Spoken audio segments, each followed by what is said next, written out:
Even for guys at the top of their game, the good times can't last forever. Maybe you need the rock and roll lows to make the rock and roll highs.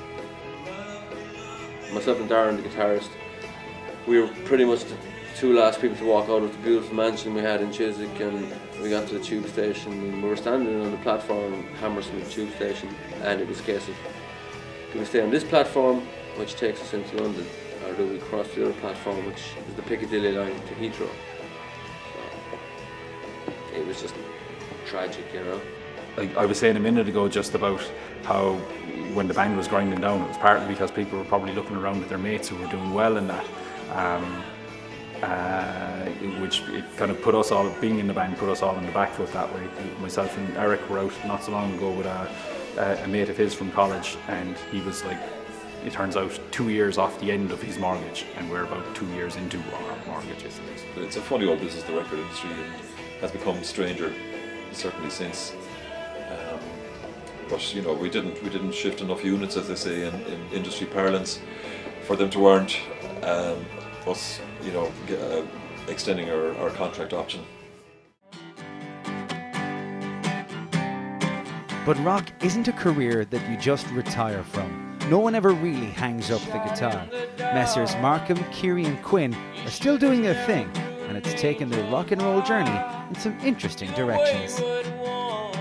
Other than the day job, I'm still writing and recording. I'm just finishing an album at the moment that will be released as Theme Tune Boy. These days I've started recording a new album, which I'm very, very excited about, because it's like protest songs wrapped in very sweet melody and big guitars, big drums, bass. So I'm at an advanced stage with 4 or 5 of those songs now. I was with Lord of the Dance about 4 years, and that started to wind up in 2000, and prior to that I just started developing more and more interest in recording and producing, and I've been very fortunate to gain a lot of experience through playing with people and to doing a lot of recording and recording in the UK and Switzerland and working with great producers, and just all those things that inform you and inform your opinions and your help, I suppose, in helping artists develop.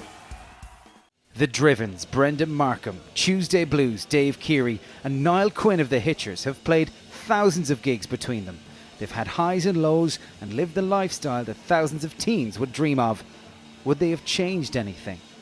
What would they have told their younger selves before their rock and roll journey began? If I were to meet young Brendan in the beginning, the advice I would give him would be, keep your heart as pure as it is now, and you will hit brick walls, sure. Trust in yourself, just always trust in yourself, and never neglect the music, because if you neglect the music will neglect you. Just always love the music. I don't think I'd change. I don't think I would change anything. I mean, I've been very, very fortunate. What's happened, I suppose it's only when situations like this where I'm talking and kind of charting my career to date and my past. You know, there's been very tough times as well, which is the lot of most musicians and artists or writers. It's a precarious business, and there's as many troughs as there are peaks, but it's what we do, and you wouldn't do anything else. And I've been hugely fortunate to have played and worked with some great people, and I love what I do, and you know, this is what I will do, and nothing has changed, nothing should change. And there's no just say no message in this, and I'm not making myself out to be a Keith Moon party animal either, but if I was talking to myself again at 17, I would say work as absolutely hard as you can and party as hard as you like when you're finished working, but try not to do the two at the same time. I think if there was a very negative contribution I brought to the Hitchers, it was that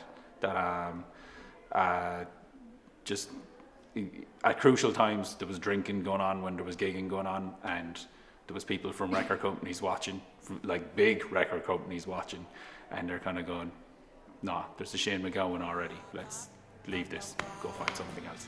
So again, yeah, I would sum it up that way. Work as hard as you can and party as hard as you like, but not at the same time.